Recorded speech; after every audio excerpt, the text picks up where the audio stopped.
Some life occurrences are so unexpected that they leave an impact that cannot be removed. That's how it was the day Zane strolled into my room unexpectedly. It was your normal afternoon.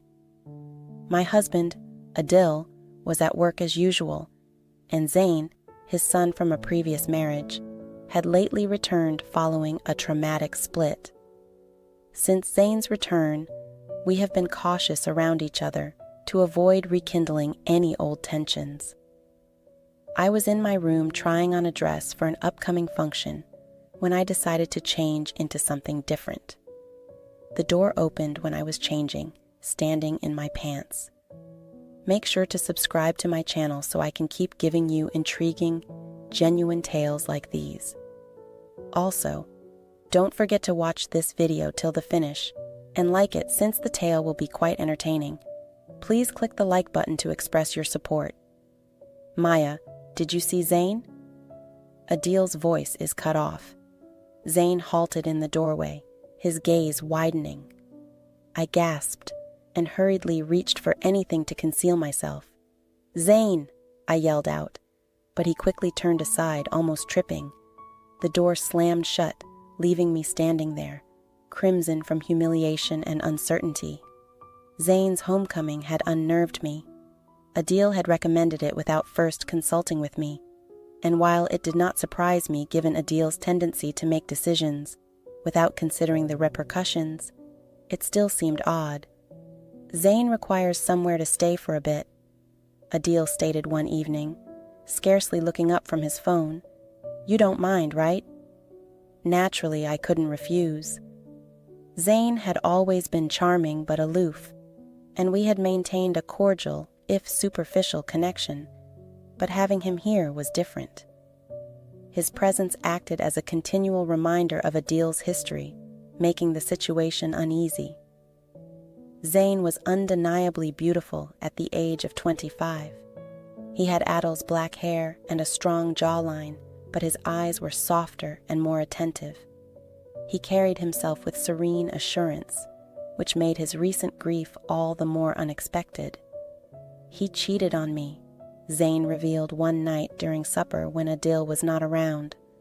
I had attempted to keep the discussion light, but Zane's bluntness took me off guard. I'm sorry, Zane, I said. Don't be. He shrugged. This occurs.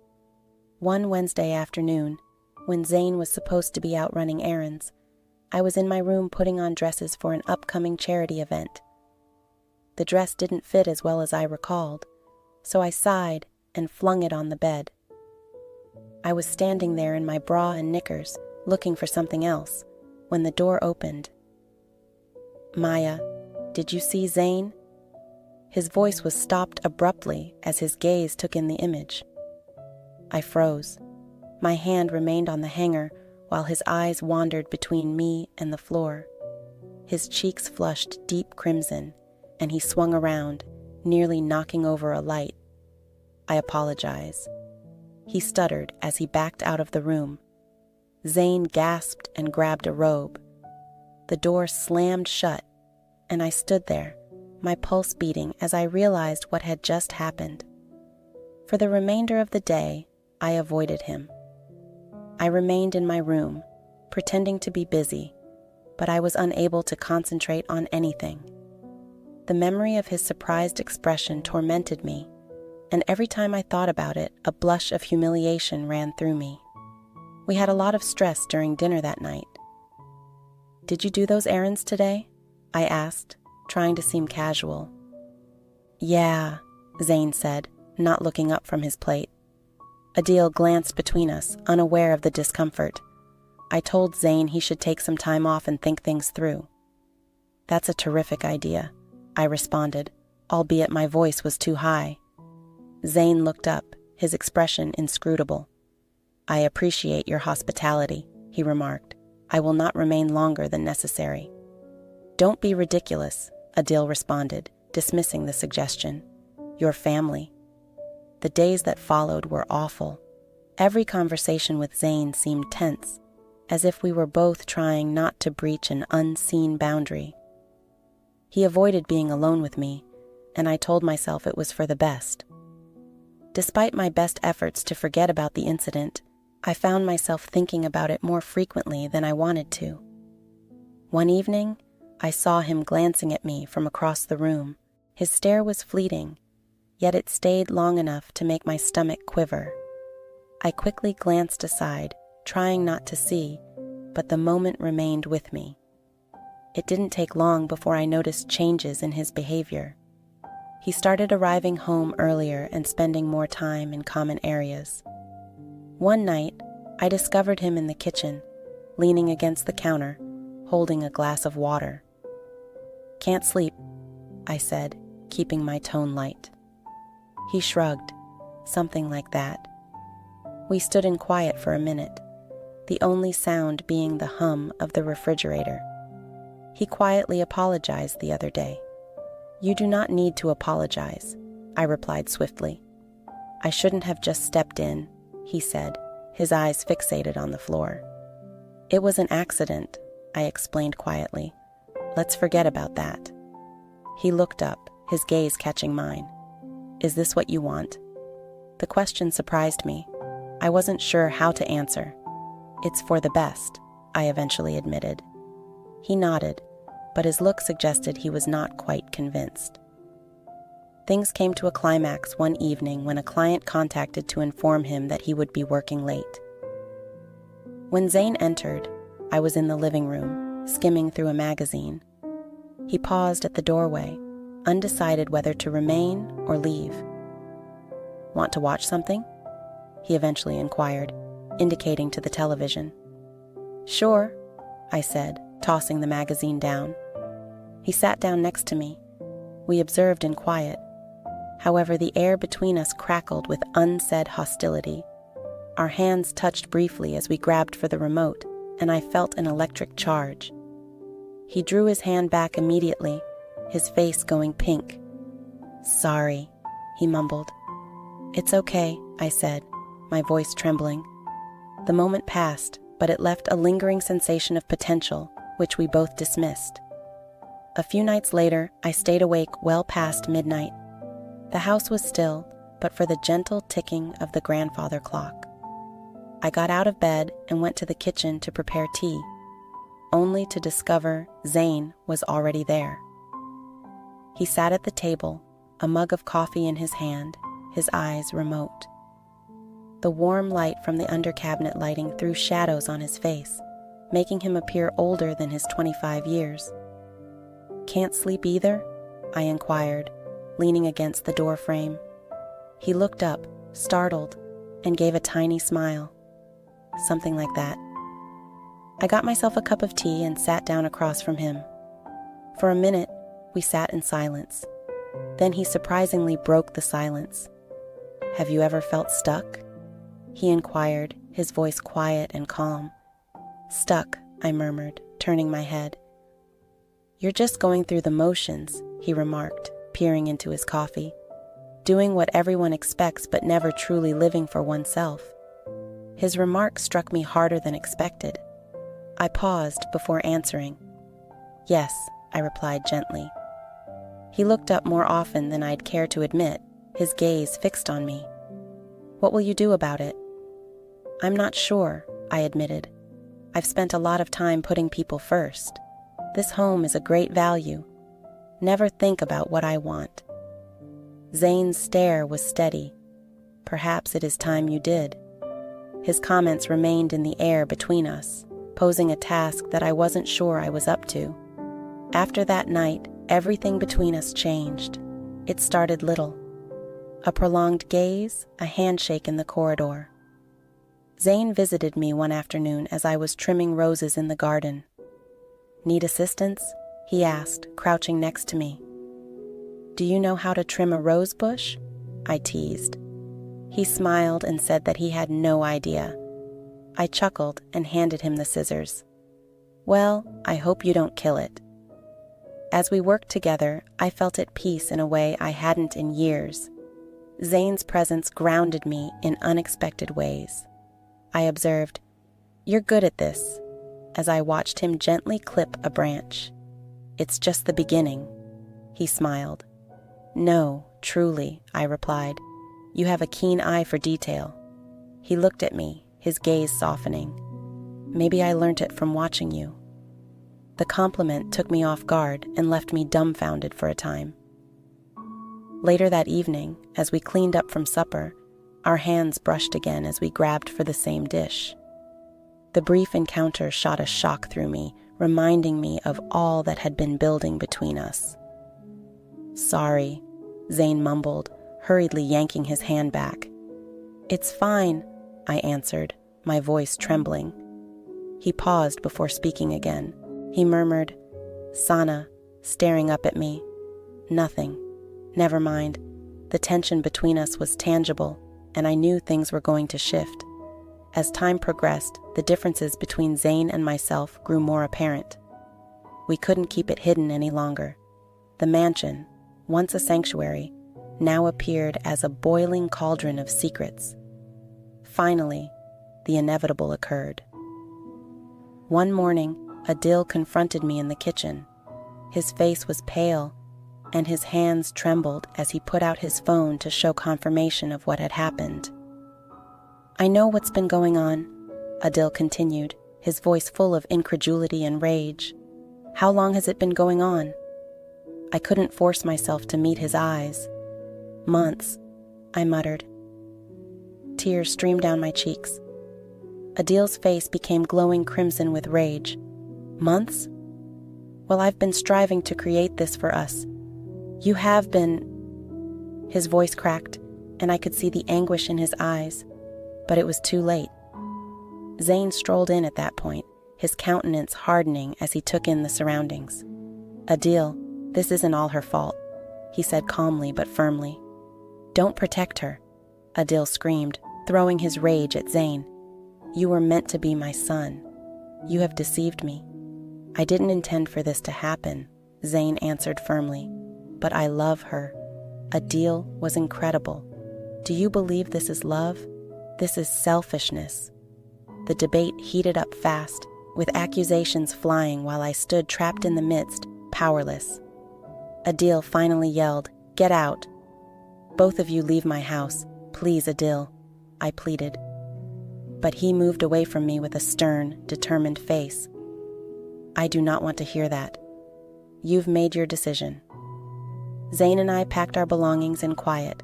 The weight of our acts was heavy in the air. As I carried my bag into the car, I looked back at the home. It no longer seemed like home. It was simply where I used to reside. "Are you certain about this?" I questioned Zane as we got into the car. He did not answer quickly, keeping his gaze fixed on the road ahead. "I do not know," I acknowledged gently, the uncertainty weighing heavily on my chest. As we drove away, my phone vibrated. Laura sent a message that included a link to a social media post. The post included screenshots of the messages between Zion and myself. The reaction was quick and harsh. Friends and relatives turned their backs on me. Their assessment was severe and cruel. An agreement was filed for divorce within days. They abandoned me, leaving me to rebuild my shattered life. Zane attempted to help me, but even he couldn't keep me safe from the storm. The burden of our choice became clear over time. The fissures in our relationship were difficult to overlook. One evening, as we sat in the modest flat we had leased, Zane gave me a serious look. "This isn't what you wanted," he remarked quietly. I stared at him, tears welling in my eyes. "It's not what you wanted either." Zane rose up and walked towards the door. He took a moment to look back at me. "I will always care about you," he murmured gently. "But we can't keep doing it." With that, he was gone. In the months afterward, I attempted to restore my life.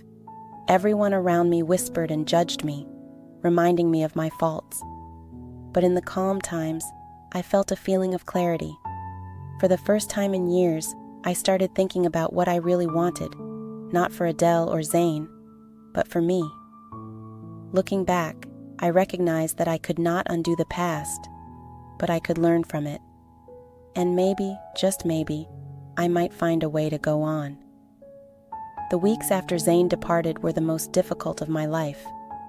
The flat was terribly silent without him, and the weight of all I'd lost weighed down on me relentlessly. Adele's absence. As predicted, it left a hollow pain. Friends I believed I could rely on had vanished, their judgment too heavy to disguise under polite discourse, but I couldn't afford to languish.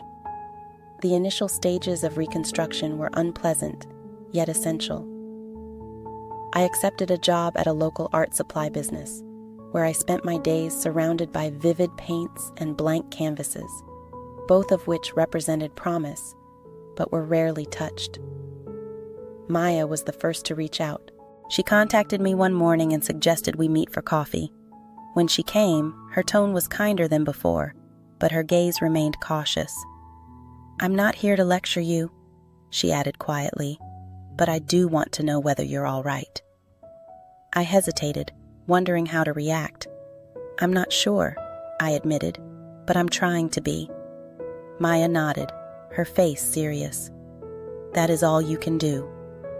Months later, just as the wounds were beginning to heal, a knock on my door interrupted the delicate quiet I had achieved. I opened it and froze.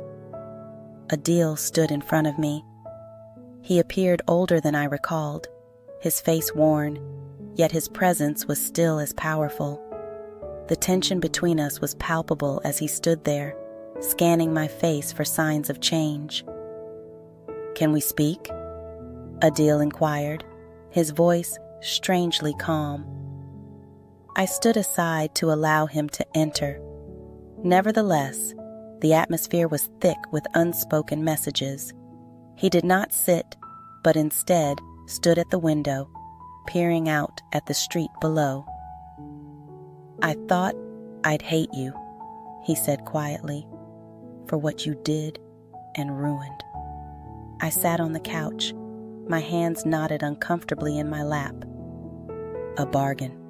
Let me finish," he said, turning to face me. "I expected to despise you, yet all I feel now is grief. For us, for what we may have been." His comment struck harder than anything else could have. I hadn't intended to harm him, but I did. I did not mean to hurt you. I spoke, my voice trembling.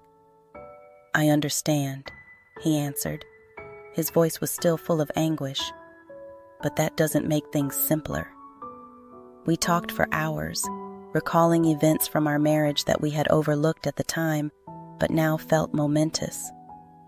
By the time he departed, our wrath had subsided, and we had reached a calm agreement. It wasn't forgiveness, but it was something I could rely on. Zane's leaving caused an emptiness that I couldn't describe. Where has he gone? Did he regret it?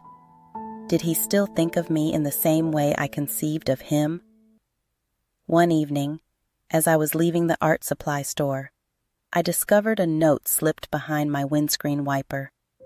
My heart jumped as I noticed the handwriting. "Sana," the letter started. I assumed leaving would make things easier, but it hasn't. I still think of you, about us. I wonder whether you have moved on. I hope you did.